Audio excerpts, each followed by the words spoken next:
បិសាចជញ្ជក់ឈាមនេះបានរុញទ្វារឲ្យបើកទ្វារនាំទៅរកក្រែតូចនៅក្នុងបន្ទប់ខ្ញុំបានទៅទីនោះដោយគិតថាមានរឿងធំមួយនឹងកើតឡើងនេះជារឿងអាក្រក់ប៉ុន្តែវិនាទីបន្ទាប់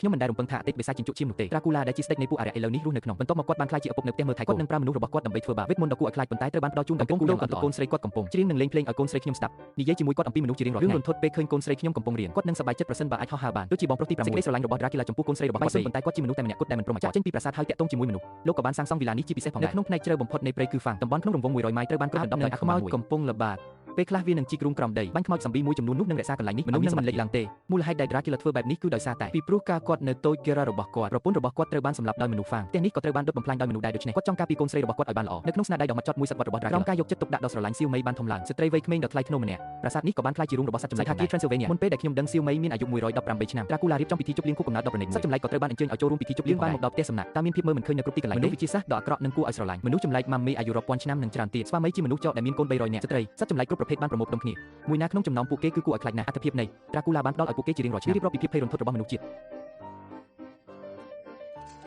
លាថាមនុស្សទាំងអស់សុទ្ធតែខូខើណាស់